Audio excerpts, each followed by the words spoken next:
Hello, welcome to another episode of On the Floor with Wayne and Rob. I'm Wayne Highlander, Director of Adhesive Sales for Bona. I'm Rob Johnson from, where am I from? Bona Training. How we doing, Rob? Pretty good. Hey, you sitting too close to your camera or something? Am I? Yeah. Yeah, there you go. Is that better? Okay.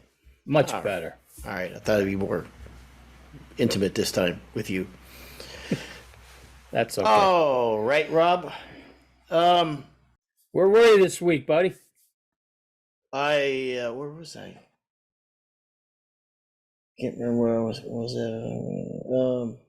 You know what?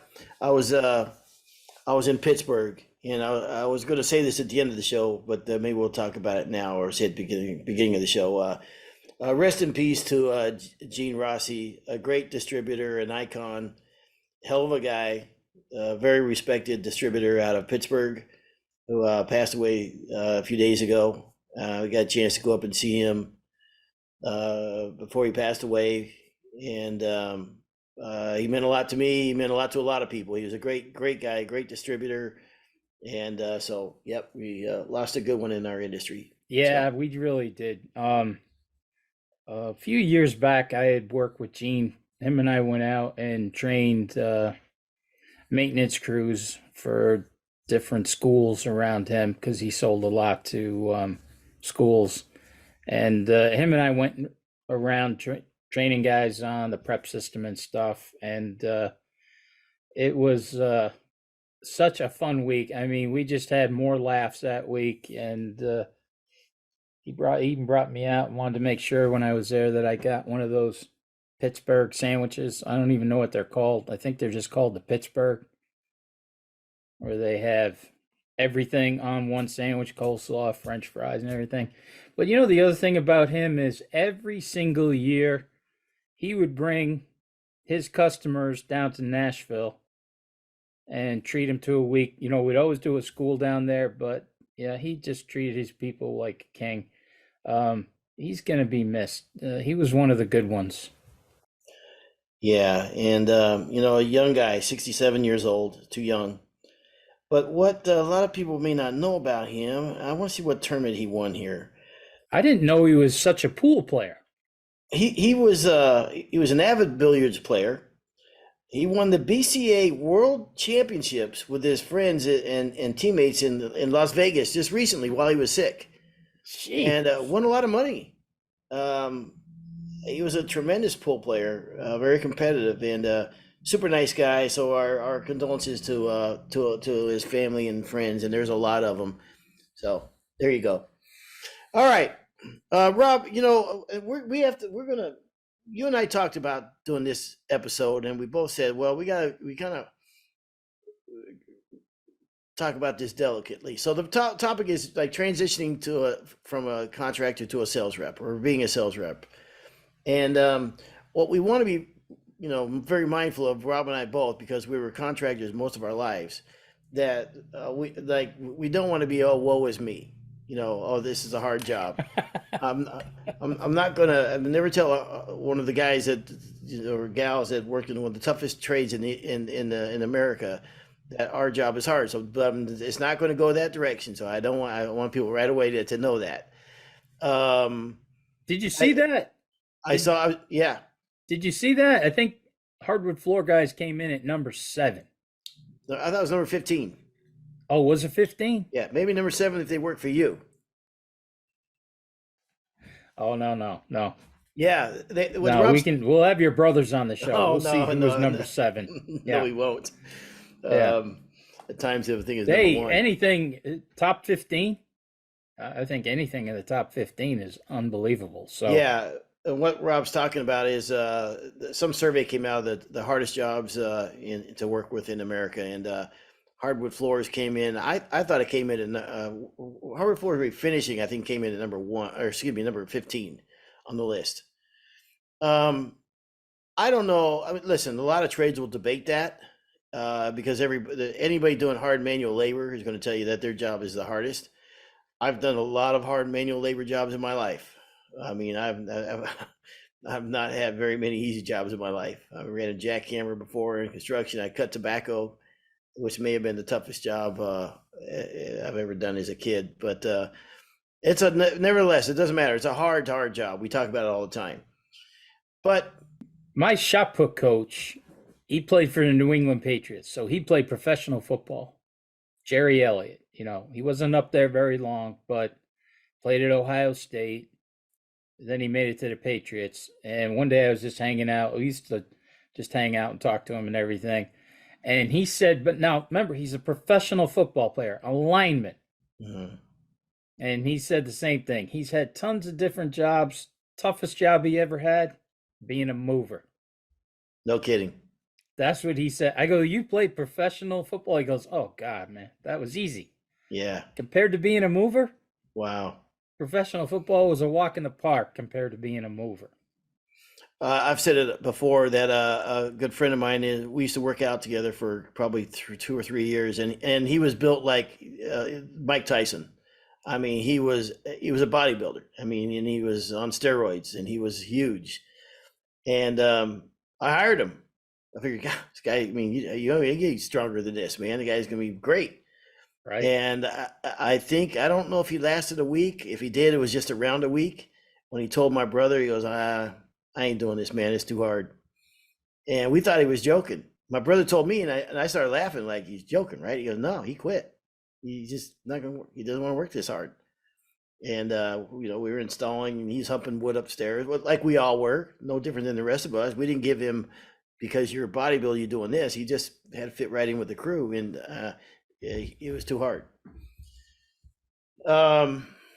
We used to have union carpenters sometimes that on larger jobs, we would have to hire union help to get stuff done.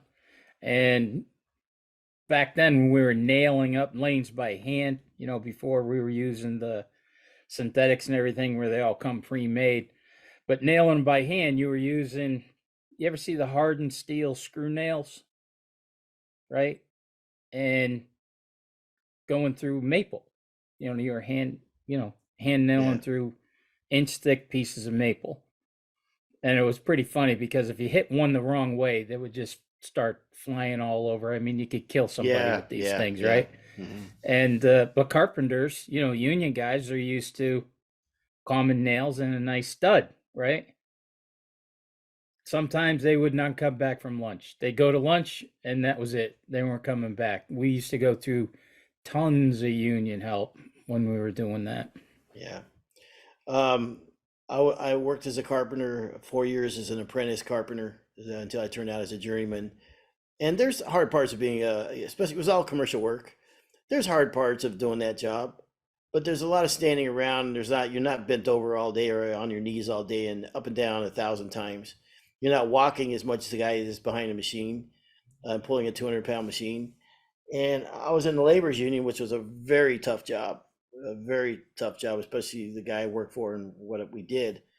But it was more, it was less stressful. It was more fun because who cares what we do? You know what I mean?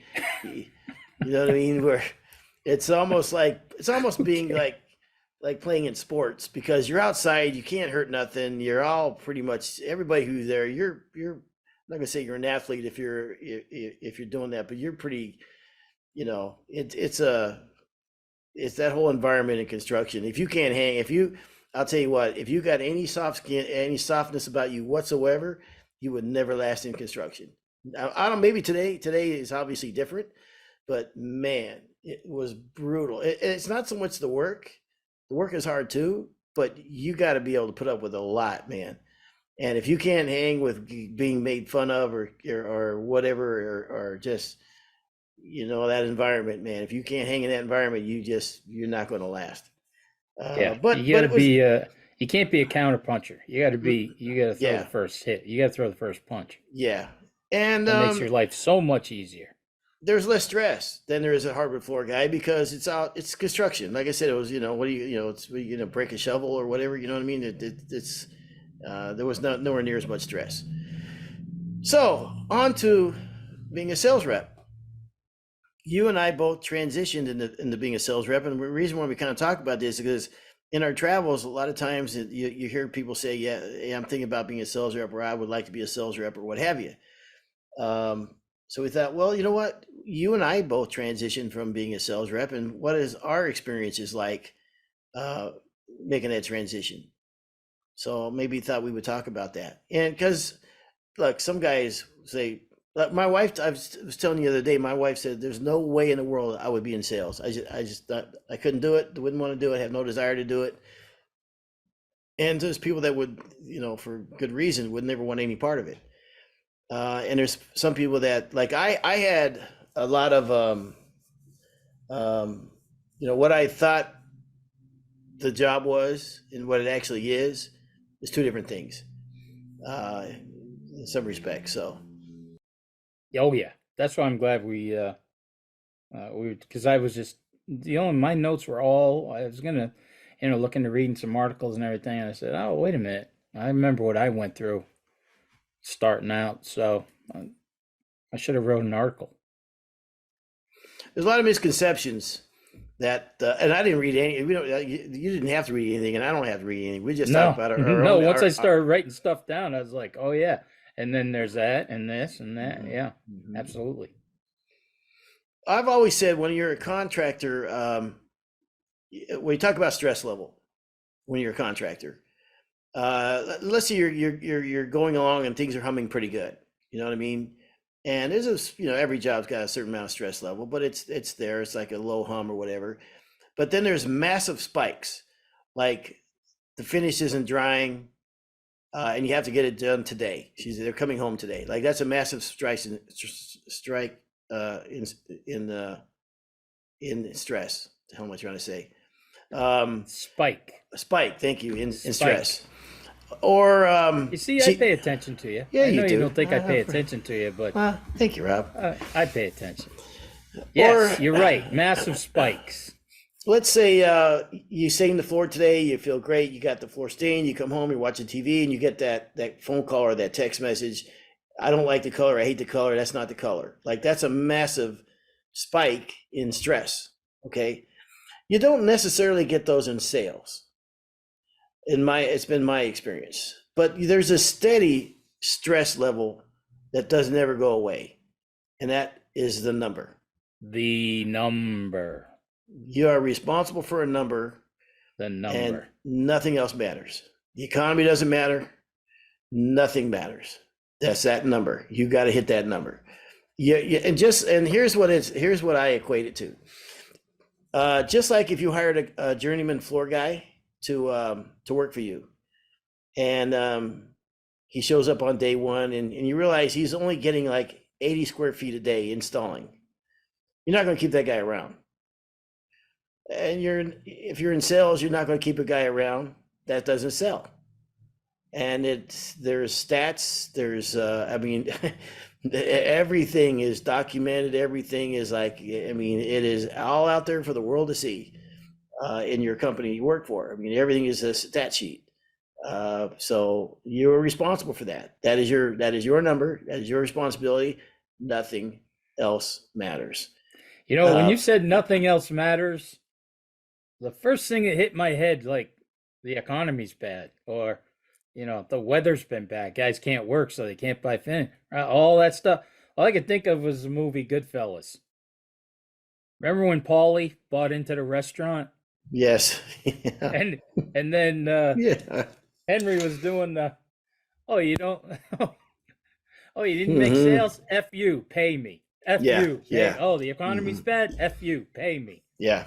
That's exactly what that sounded like. We always, I think one of the greatest movies, I put it in my top 10 movies of all time, is Glenn Ross. And there's a scene in that movie where Jack Lemmon is dying. The stress level. To hang on to his job, and things are not going good and whatever. And he's absolutely dying. And his boss has no mercy whatsoever on his situation. He's got a daughter at home that has special needs or something, and he's really, God bless him. Right. He just, he needs this job so bad. And there's a line in the movie. We're not going to give you the leads either. Yes. And he said, why? Like, why? and it's probably the most important line in the entire movie, and most people probably went unnoticed by most everybody. And the line is because I don't like you. That's the line. Um, Success in business often comes down to likability. The expression "sink or swim" has a lot of more factors to it than just sink or swim when you're in sales. So We it's got to just talk about, you know what? We got to talk about one more movie. Yeah, anybody wanting to get into sales, watch some sales movies. That's what you should do. Glengarry Glen Ross is a good one. But did you ever see the one with DeVito, Tin Men, oh, I love that movie. Yeah, where they sold the yeah, aluminum siding? yeah, yes. That, I love that movie. that movie, that was a great Yeah, movie. yeah. That There's was a a good one. there's an there's an English show on Netflix now that's kind of the same thing, and it's hilarious. The guy is selling siding, and he thinks anybody could do it. So, but he doesn't realize you have to hire people and do the work. So he's also figures he could save money by doing the work. He's doing atrocious work, absolutely atrocious. I mean, they show it. The miters are so far off and everything in the corners, and oh man, it's a disaster. But yeah, Some of the sales stuff that was going on in Tin Men, the things that they were saying to the homeowner and the things that they were doing, but that was all great. But I thought some of the restaurant scenes were just hysterical. Just all the sales guys going out to breakfast and talking during breakfast was a crack up. Haven't seen that movie. I highly recommend it. Great movie. so there's different levels of selling. And the nice thing, actually, I think about being in our industry, and I'll say our company, but I would say most companies in our industry, is that these are lifetime. You hope lifetime things. Sales that you're working on. It's not like a car salesman where hey, you guys going to buy a car, whether it works for the next 2 months down the road, who cares? Because you never see the guy again. You're selling them one thing one time and you're done. It doesn't work that way in our industry.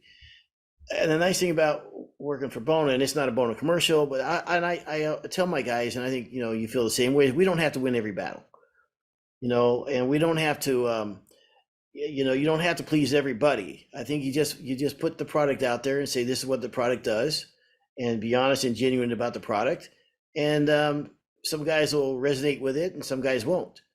But it's a small industry, and there's nothing more important than I'm getting off track now, but your own word and your reputation. So that trumps everything. So it's not like a situation like a pressure cooker situation where you have to you have to do these things no matter what, or you're out the door. Um, it's a different type of atmosphere than some other industries, I think. You know what I mean? Oh my God, yeah. I mean, it hit me one day. I didn't realize how lucky we were to be selling Bona products. I knew they were great and everything when I started, but so I had been in sports sales for a few years, and in sport we used to also sell to Jansan, right? The Jansan houses, janitorial supply places that would buy sport products for schools. Assuming, I remember doing a sales call. The guy literally this place was 2 miles from my house. I drove by this place thousands of times. And then one day I go, geez, I'm going to go in there and, he's a Jansan guy. And I go, imagine having Rob Johnson living so close to you. How lucky. Right? Yeah. How lucky is this guy? So I walked in, started throwing my stuff down and talking, and we're NBA and NCAA, and we're this and we're that, and I'm fourth generation, and I've coated millions of gyms and millions of feet of gyms. And the guy literally leans back in his chair and folds his hands across his chest, and he goes, "Never heard of you guys." And I'm like, no, no, man, we're Bona. Of course you've heard of us, And my God, I did every wrong thing a sales guy could do, because it just That when he said never heard of you guys, and I knew he was serious. Wow, did that throw a curveball at me? I'm used to hitting fastballs straight down the middle, and all of a sudden I am swinging and missing. It was, I wish it was on video because it would have been class. You could have showed every guy that you hire, do not do this. And it just kept, I just it just kept getting worse and worse and worse. And oh my God, it was a disaster. So I think what people don't, what I never expected making the jump into sales is you got to constantly be practicing. You have to practice. No matter how long you've been doing it, you do definitely need to practice because there's new products, there's new procedures, and you just can't, you know, I think we get comfortable and we just start rolling with stuff. And but that one was definitely, that one was pretty funny. I look back at that one now and You said something that's interesting there, though. You said I'm a fourth generation floor man. To say the one thing that you being going from a contractor into sales is it's not about you anymore. Nobody cares about you. yeah, It really, truly, it doesn't matter what you've done. It's how can you be of value to that guy and to their company, whatever. So you don't matter anymore. And I think you got to check your ego pretty quick and think that you've done so. People don't care, rightly so. You know what I mean? I mean, it's their business and whatever, and what we've done or you've done or whatever doesn't matter. It means nothing anymore. I was just another sales guy wasting his time. Yeah. So let's talk about travel because I remember I was on a fishing trip with one guy, Rob, and it was like a 3-day fishing trip, and we're sitting around a campfire at night, and he said, I've been married for 8 years, and this is the first night I've spent away from my wife. And I went, oh.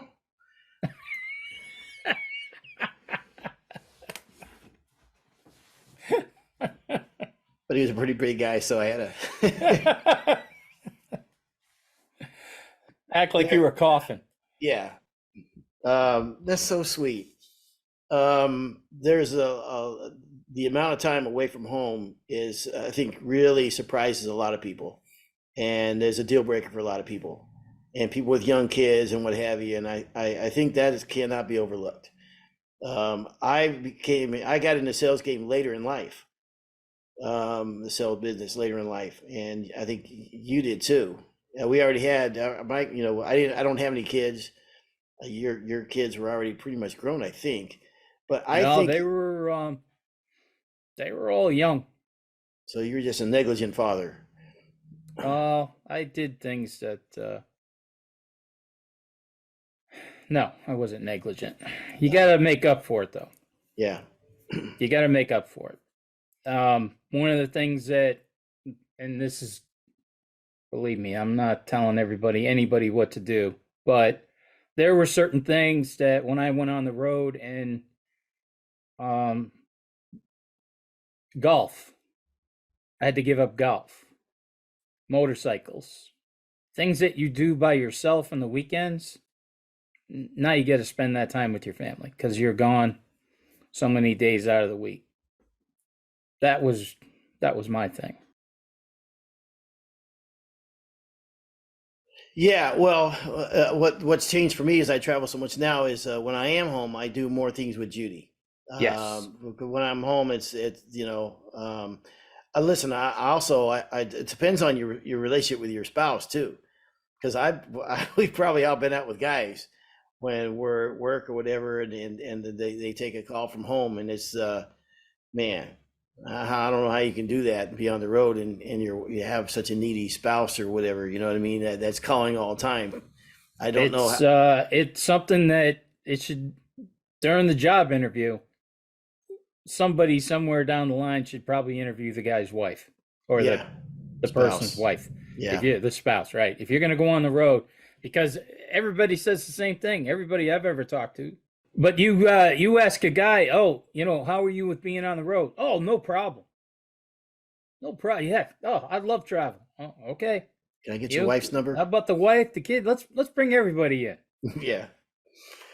So that is that, and then there's the act of just traveling itself.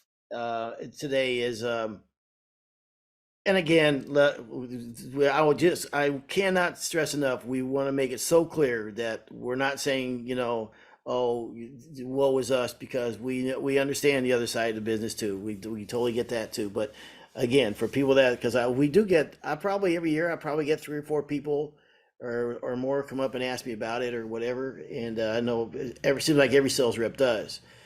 The travel cannot be underscored enough that it's also, I mean, it takes a toll. You're away so many days, and even going out to dinner every night by yourself, every night. There's nothing like dinner for one.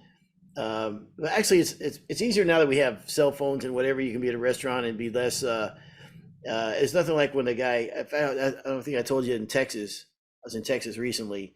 I said, yeah. He goes, how many? And every time you say one, they get this disappointed look in their eye, like, I got to deal with this clown. There's no tip. There's one guy, and you often get treated like that too. You could see that. And they park you right in the middle of the restaurant. Like, let's put this clown on display and just sit him right in the middle of the restaurant. Dinner for one. Yeah. Those I type would think that you would be okay. I mean, I know you're kind of fond of yourself. You're your own best company. Yeah, I don't care. I'll tell you something, and I'll tell you this, man, and I'll say this about young kids today, especially girls I see on Facebook and stuff like this. You got to be careful that your validation doesn't come from outside sources. I mean, honest to God, yeah, you're beautiful. You're beautiful. Oh, you look so beautiful, beautiful, beautiful. Look at me in this picture, blah, blah, blah. Man, there's something about growing up ugly like me and you, Rob, that we don't have to worry about stuff like that. I don't worry about what other people think, but being parked in the middle of a restaurant, now I Did you just call me ugly? I said us. I know you did. I always thought that I made it up with my charm. Well, you do. I've always said that about you. A charming guy. Charming fellow. Yeah. All right. I thought at one time you also had some whatever, you said that about yourself. So I thought I was okay if I included you in this. Well, are we done with travel? I think so. Yeah. If you think you're going to do it, sit down with your spouse, have a nice, long conversation. And don't blow this off. Really, really be honest about it. Yeah, because you and I have both seen a lot of marriages go down the tubes because of stuff, guys being on the road, people being on the road. Yeah, absolutely. Yeah, it can be challenging. It's not. I was lucky, Pauline. From the first date, Pauline and I went on. We went on a couple of dates, and then I said, "Well, I'll be back." I think it was like a Sunday or something. And I said, "Yeah, I'll see you next week, or I'll see you next Friday, or you want to go out next Friday or something like that," because I was on the road all week long. So she already knew that was part of your. So she, from date one, she has always been. She understood it. Yeah. Her father traveled around a little bit too, so it wasn't a big stretch. But for people who aren't used to it, it's it can be pretty insane. You got anything else? My wife didn't grow up like that at all, but I think she felt like just having any part of me at all would be worth putting up with the other part of it. Just.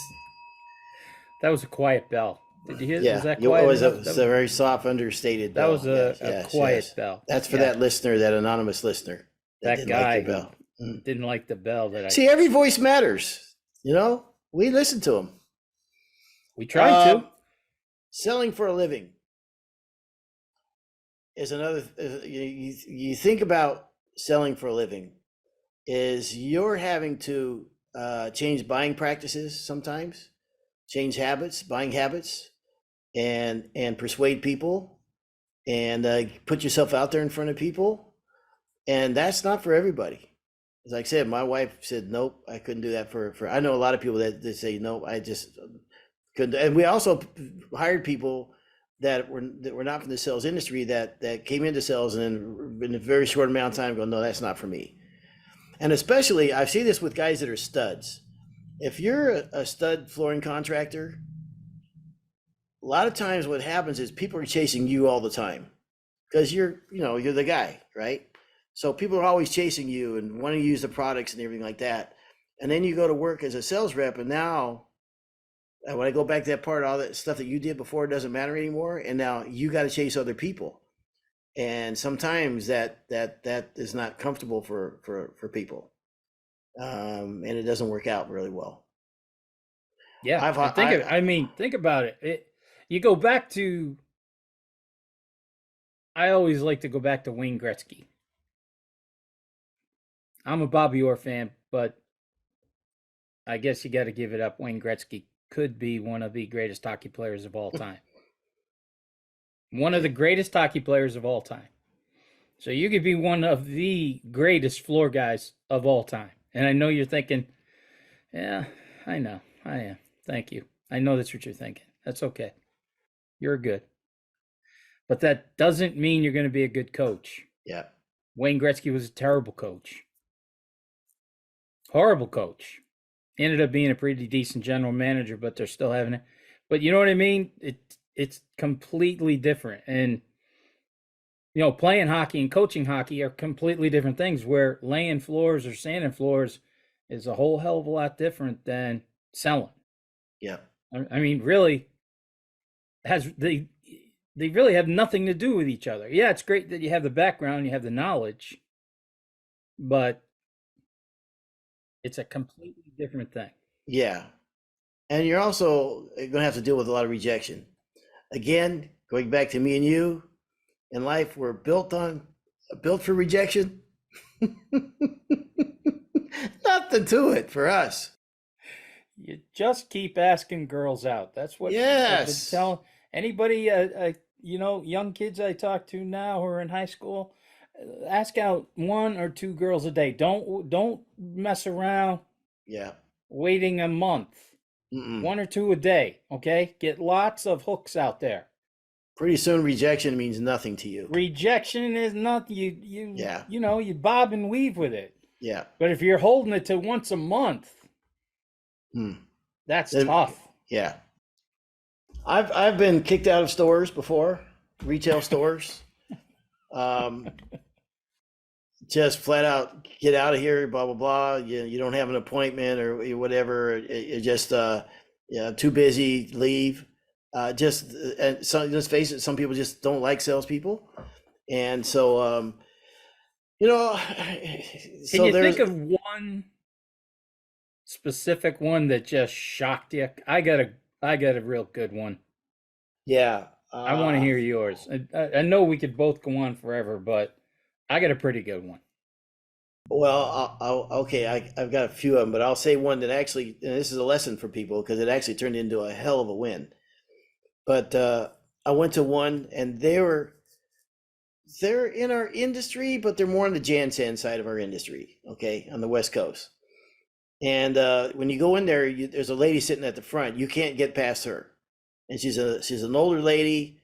She's been there a long time. She's the first person you see, and you have to get past to get to who you want to get to.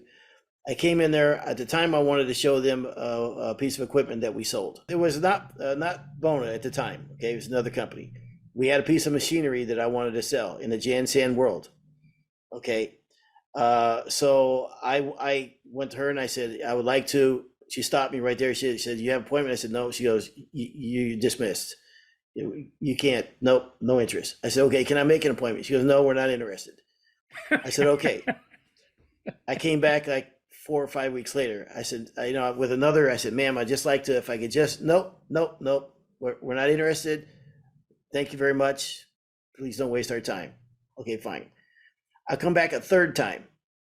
Now, the third time I brought the machine with me in a brand new box, had not been opened yet. And I said, ma'am, before you say anything, this costs about $1,500. I'm giving it to you for free. You can take it right now. You can throw it in that dumpster out back if you want. But I just no doubt in my mind that this is a great fit for your company. And she goes, I'm going to tell you for the last time, you're not welcome here. We're not interested for solicitors. We have our vendors we work with. We're not interested. Goodbye. Okay. So, that hurts a little bit. On the third time, you might start taking it a little bit personal. So, I didn't want to, this is where it did start to go, but long story short is, I reached out to the guy himself that owned the company. I read a bunch of articles that he had written. I incorporated some of the words and language that he used in his articles as I sent it back to him. And he says, you know what? Actually, he didn't say anything. I was driving down the road in Roanoke Park, California, and this guy called up. He said, "Are you Wayne Highlander?" I said, "Yep." He said, "Hey, you sent this in?" "Yep." He said, "Okay, I've got you on the phone here with so and so, and I'd like you to, if you got a few minutes, we can talk about it." Long story short, we set up an appointment. I came into a presentation. Now, when I did the presentation, I had to bring that machine by that lady who was, so I said, "Good morning." Like, yeah, that's right. That's right. You That's remember right. me? That's right. Huh? That's right. You remember me? Yeah. Yeah. How you doing? So, we went on to sell a lot of those machines, so much so that I opened up a new distributor in the area. So anyhow, put that, yeah. So yes, that's probably my most memorable one. My first one, it was my absolute first sales call with the company, not the one we're with now, but our other life. And it was my first, the first 2 weeks I had spent running around with other sales guys in other parts of the country. Then I got back Monday morning. There I am on my first solo call. First call solo, Mamaroneck, New York. And I walked in, all gung ho, got my stuff, my business card, and I said, "Hey, good morning. I'm, Rob from blah blah blah." And the guy says, "Oh, wait a minute. Let me go get the guy you're supposed to be talking to." Give him my business card, and he flings it back at me. As I'm giving him my business card, Yeah. I'm saying, "I am Rob Johnson from, where." And as I'm saying that, it hits me in the chest, boom, like that. He goes, "Turn around and don't let the door hit you in the." Oh my God. And I was like, this is my first solo reel, right? Mhm. I don't know. It was like somebody just slugged me in the gut. Wow. It was You know just why? slugged me in the gut. So I turned around and walked out. I Wow. went, started my car, and I just sat there in the car and I'm thinking, this guy doesn't even know me. You know what I mean? Yeah. And there's not a lot of different finishes out there that he can sell. Hmm. So I sat in the car for a little while. I bet I sat in the car for 15 minutes. Wow. Stunned. Yeah. And then I go, I can't leave. I can't leave. So I go back in. Yeah.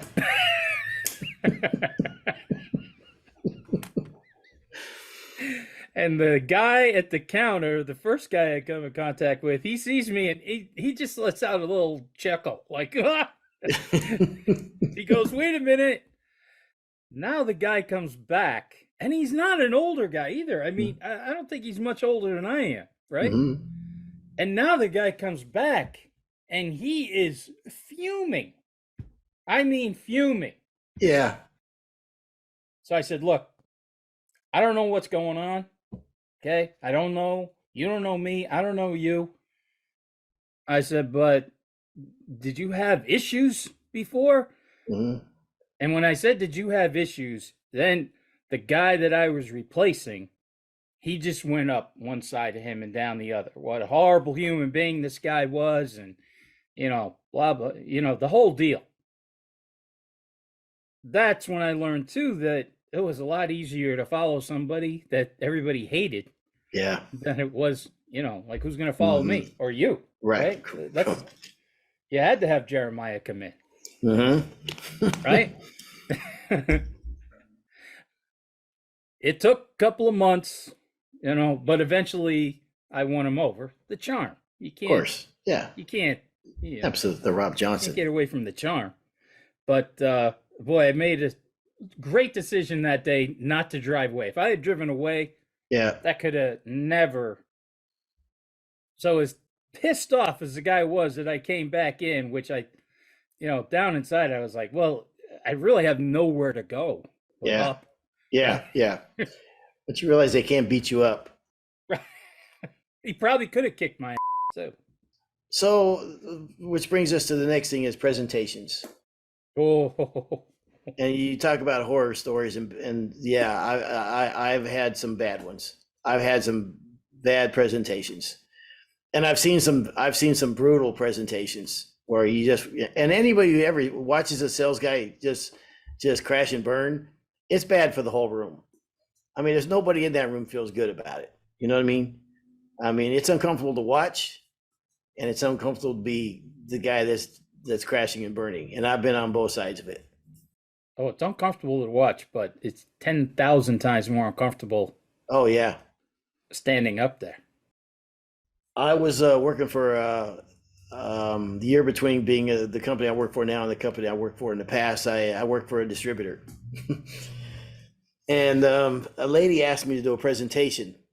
She liked me a lot. She knew me from my old company. She thought I was great, and good relationship. Oh, Wayne, he's great for us. So she thought I'd be great for doing this presentation. She asked me to do a presentation on a company that's a competitor of ours now. I won't mention it only just because I don't think it really matters, but whatever, they're a great company. I said, sure, I'll do it. Knowing that, man, I really don't want to do this presentation, but I'm going to have to start doing this kind of stuff. You know what I mean? I really didn't want to do it. And I almost told her, no, you should probably get the rep to come in, you do a good job. That really would have been the move. But I wanted to challenge myself. I thought, man, if I'm going to do this, I gotta get good at this. So she said, well, let's come down ahead of time and we'll talk about it, and then we'll do it. So when I came down there before everybody, showed up and everything, a couple of days prior, she gave me, she said, why don't you do this? Why don't you make these samples and then you could hand them out to everybody and give everybody a penny and tell them that they could scratch it to see how tough it is. Okay. Well, I didn't like that idea, because if you got 30 people in the room, somebody's going to scratch it hard enough to. I can scratch anything with a penny. Of course. So I just thought that was a bad move, and it stayed in my head that I don't want to do that. She wants me to do it, and I really like her, and I'm doing this for her, but I just think that's a bad idea. So I didn't do it. So I went up there and I spoke about the product, and Rob, it was absolutely horrible. Absolutely just bad. And so much so that I didn't even want to tell her afterwards. I didn't want to, I just want to leave, you know what I mean? Without even having to talk to her after that. So, these are I've talked about before going to Toastmasters and those type of things, which helped me tremendously, because I realized at the time, which made me mad, is like, okay, so I have all the years experience. I've been doing floors forever. I know these products better than probably most any rep knows the products, because I've did it for my whole life, but I can't talk about it.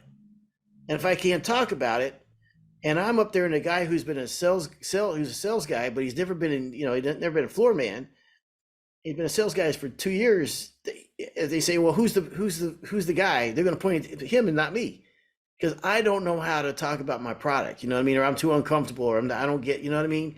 Yeah. So I had to so that was, you talk about challenges, talking in front of public speaking, not stuttering, public speaking. Public speaking probably was one of the biggest things for me to overcome. Yeah, it was definitely mine.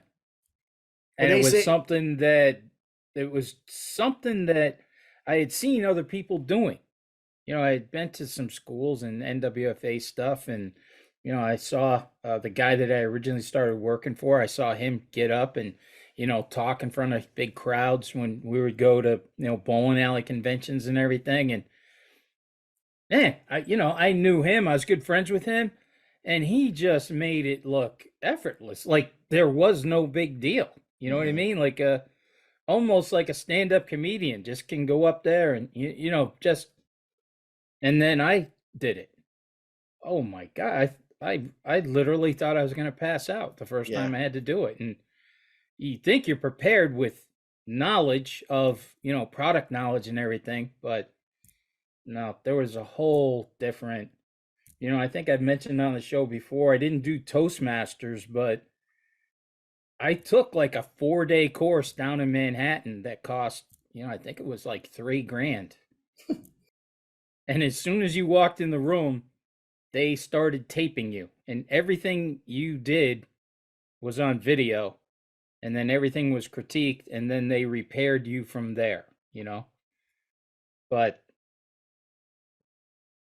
I think you have to find your style, looking at what you like with other people doing. But I know you and I had to go out and get lots of extra help to figure out how to talk in front of people and do presentations and everything, because that was the biggest I think that was the biggest shock to the point where I did a couple and I'm like, yeah, maybe this just isn't for me. yeah, Maybe it's time for me to move on. This is, mhm, can I do everything else except that? You yeah. know? To me, it's like let's say you don't know how to swim, and you're standing on the edge of a pool, and you watch a guy swim by, Yeah, and you say to yourself, "Oh well, yeah, I see what I can do that," and then you I jump could do in, that. and you don't know how to swim. Is to me is what it's like. Mm, Where I was quite comfortable in front of a few contractors, a homeowner, or whatever, my friends, whatever, yeah, fine. But when you open the door and there's 50 people in the room, then it's a different game, and it takes listen, it's a skill set, just like for some guys are super. They're naturals. You know what I mean? Some guys they just take to it like a duck to water, but for most people, it's a skill set, and you have to. It takes practice and a lot of experience to get past it and get better at it. And here's the other thing too: you got to want to get better at it, because just like we say, just because you've been sanding floors for 20 years doesn't mean you have 20 years experience.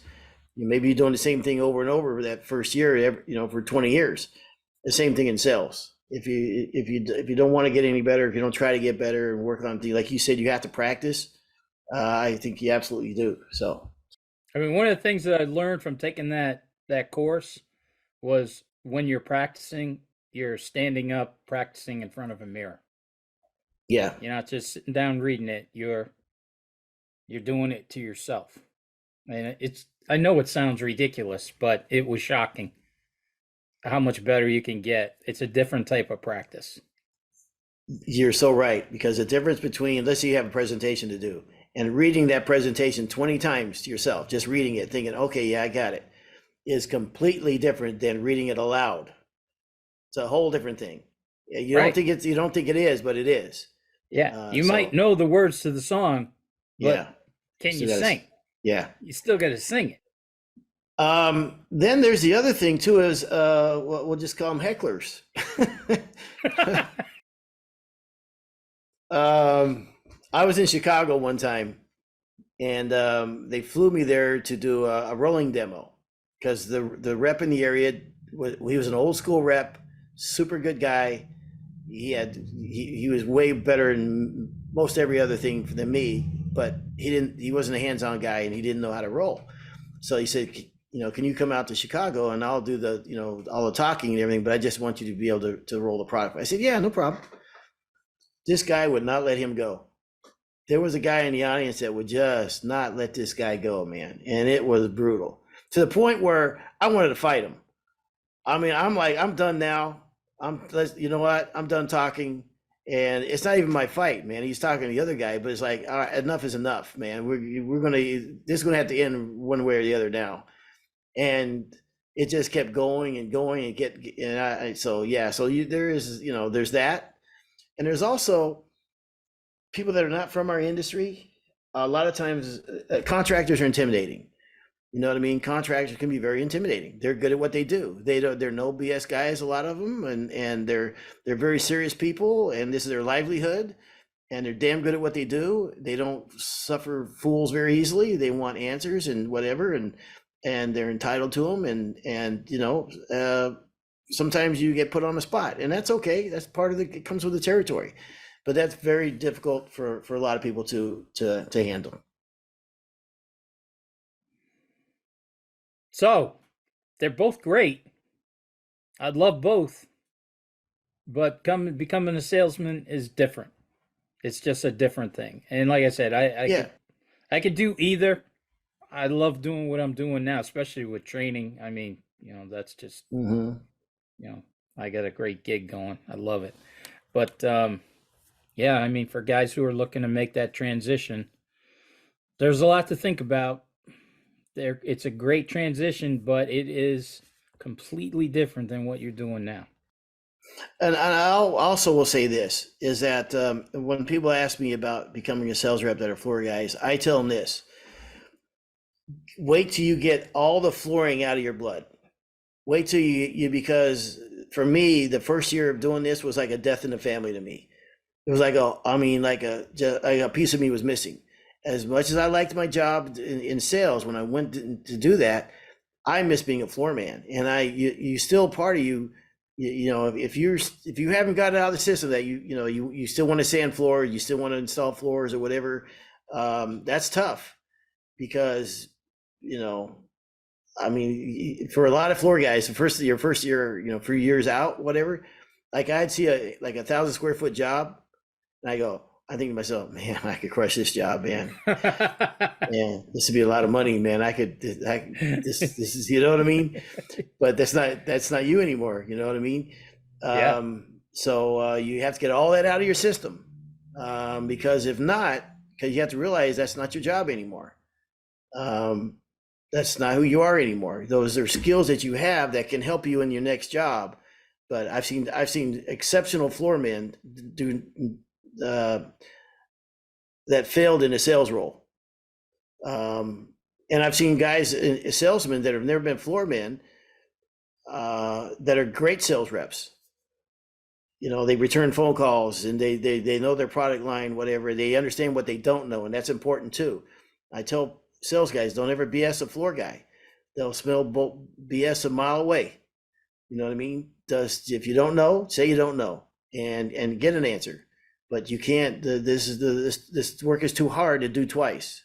I always tell the new guys, guys that we're bringing in, yeah, don't ever pretend with a floor guy. If you're not a floor guy, don't pretend him. But man, ask a lot of questions. Let them show you. I mean, we love our craft.